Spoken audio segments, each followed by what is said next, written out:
बहुत बार मैं बता चुका हूं आपको, थोड़ा समय लगेगा तो फिर से बता देता हूं।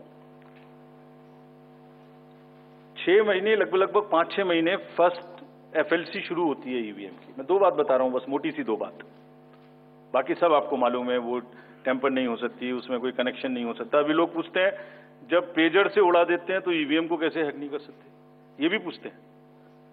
जब कोई किसी कंट्री में पेजर से उड़ा दिया तो ईवीएम हैक हो जाएगी। अरे भाई, पेजर कनेक्टेड होता है, ईवीएम कनेक्टेड नहीं होती।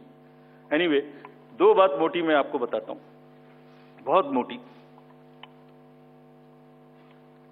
5-6 महीने पहले एफएलसी होती है, first level checking of the EVMs, और मेरे पास में एक पूरा रिकॉर्ड है। ये हम जो भी ईवीएम की शिकायतें बाय द वे आई हैं, वो हमारे पास 20 शिकायतें आई हैं। हर 20 शिकायत का हम इंडिविजुअल जवाब देंगे, फैक्ट बाय फैक्ट।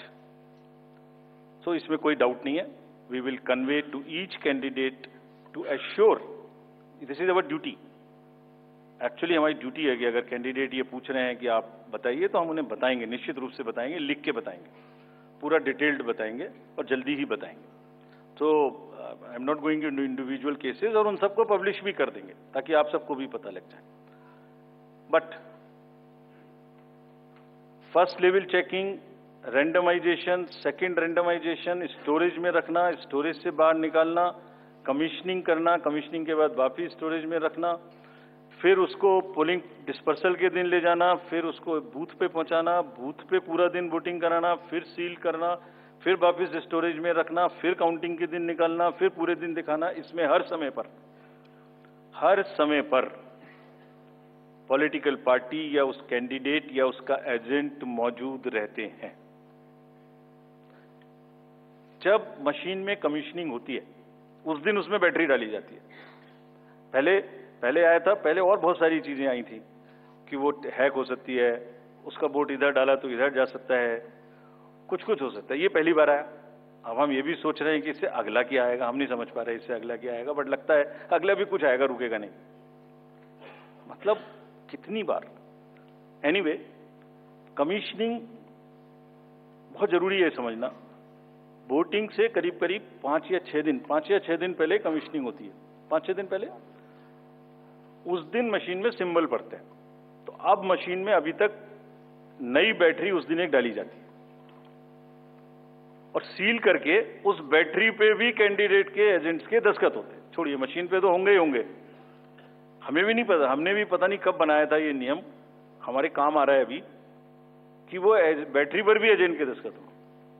और अब कमीशनिंग के बाद, क्योंकि 5 ही दिन बचे हैं और इसमें सिंबल लोड हो चुके हैं, ये उनके सामने में स्ट्रांग रूम में जाएगी, डबल लॉक लगेगा, 3 लेयर की सिक्योरिटी रहेगी, 3 लेयर की, जिसमें सीएपीएफ भी शामिल होगी, मस्ट है।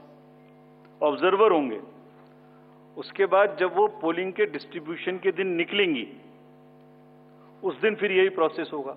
सारा प्रोसेस वीडियोग्राफ होगा, यानी वीडियोग्राफ होने के बाद फिर वो फील्ड में पहुंचेंगे, सेक्टर मजिस्ट्रेट साथ में रहेंगे, फिर कैंडिडेट के एजेंट साथ में रहेंगे, फिर वहां पहुंचेगी, फिर कहेंगे भाई देख लो इसको, सब ठीक है, जो आपको नंबर दिया, हाँ, और उसके नंबर भी सबसे शेयर किए जाएंगे। इस नंबर की मशीन इस बूथ पे जाएगी। फिर जब वो बूथ पे पहुंच गई तो कहें भाई मिला लो आप, उसी नंबर की है कि नहीं है, वोट भी डाल के देख लो 50 ठीक है कि नहीं है। किसी ने 50 डाले, किसी ने 20 डाले, किसी ने कहा नहीं हमें ठीक है, हम नहीं डालेंगे। किसी स्टेज में किसी बूथ पर 20 कैंडिडेट हैं, किसी पर 5 कैंडिडेट हैं, किसी पर 5 ने कम वोट डाले, किसी ने ज्यादा डाले, बैटरी उसी हिसाब से use.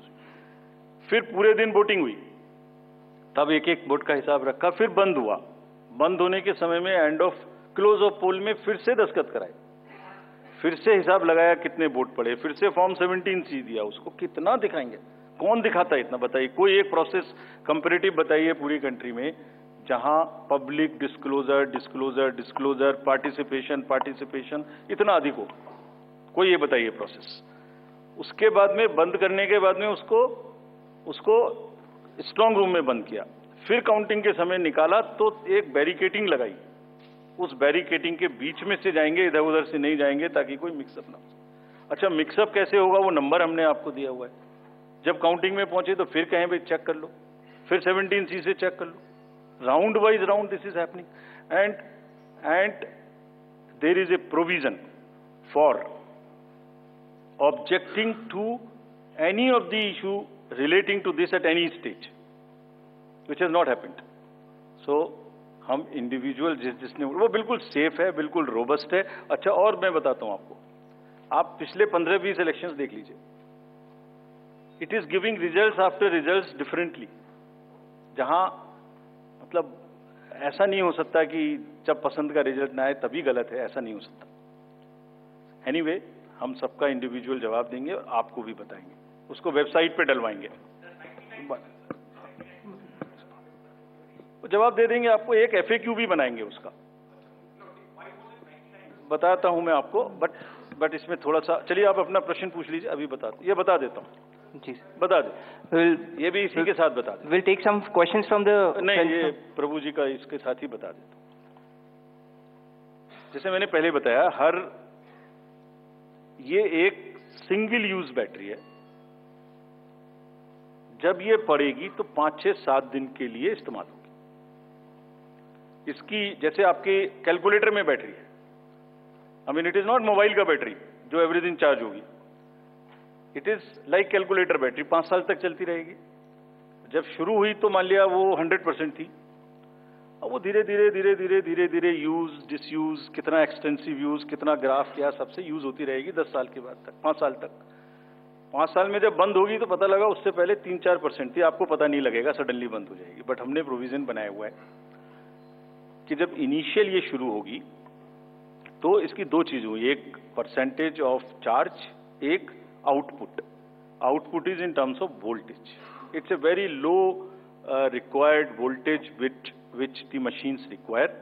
So anything between 7.4 to 8 volt is considered कि ये बिल्कुल परफेक्ट स्थिति में है और इसको आप डाल सकते हैं. तो it is initially marked as that yes, it is okay, go ahead, 99% it is charged.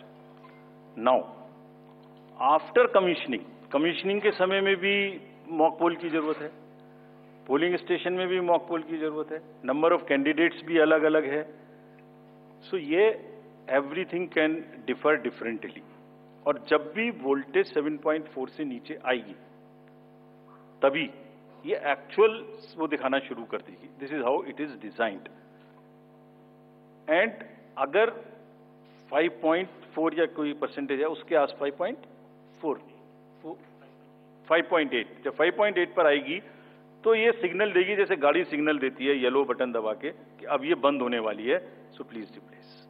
This is what it is. But for general, जिससे कि टेक्निकल लोग भी इसका एग्जामिन कर सकें, आप लोग भी जान सकें, हम इसका एक बिल्कुल डिटेल बना के, जितना मैंने बताया इससे भी ज्यादा विस्तार में, इसको FAQ में डालेंगे. और जो भी सदस्य गणों ने, जो कंटेस्टिंग कैंडिडेट्स ने हमसे पूछा है और जो पार्टीज ने हमसे पूछा है, उनका हम बहुत इज्जत के साथ, बहुत सम्मान के साथ पूरा जवाब देंगे. और जैसे जैसे आरओज अपना अपना जवाब दे देंगे, we have asked all ROs 20 कि आप सब डॉक्यूमेंट करिए, सब बताइए कि कब कमीशनिंग हुई, सब बताइए कौन कौन साथ में था, पूरा डिटेल विस्तार बनाइए, पूरी प्रोसेस एंड टू एंड. और बनाने के बाद माननीय कैंडिडेट को आप जवाब दीजिए. दिस इज योर ड्यूटी इन लोकतंत्र. अगर कोई पूछ रहा है तो आप जवाब दें, हम उसका जवाब देंगे. और जवाब देने के बाद कंपाइल करके हम आपको भी सबको बताएंगे, इसको बताएंगे. Thank you. We will take one question from sir, media friend from Maharashtra also with us, sir. Gentleman in the third row, please. Yeah, few more last round. नमस्कार सर, मेरा नाम प्रमोद जगताप है, मैं सकाल मीडिया ग्रुप के शांति अच्छा, news. एक चीज और बता दूं, एक चीज और इसमें मैं आपको बता दूं. एक हमारा C&B का भी प्रोसीजर है, जो माइक्रो कंट्रोलर और प्रोसेसर को हम चेक कर सकते हैं. मुझे नहीं लगता कि इन 20 कॉन्स्टिट्यूएंसी से कोई भी रिक्वेस्ट C&B की आई है, कोई रिक्वेस्ट नहीं है. So anyway, we will give specific replies upon.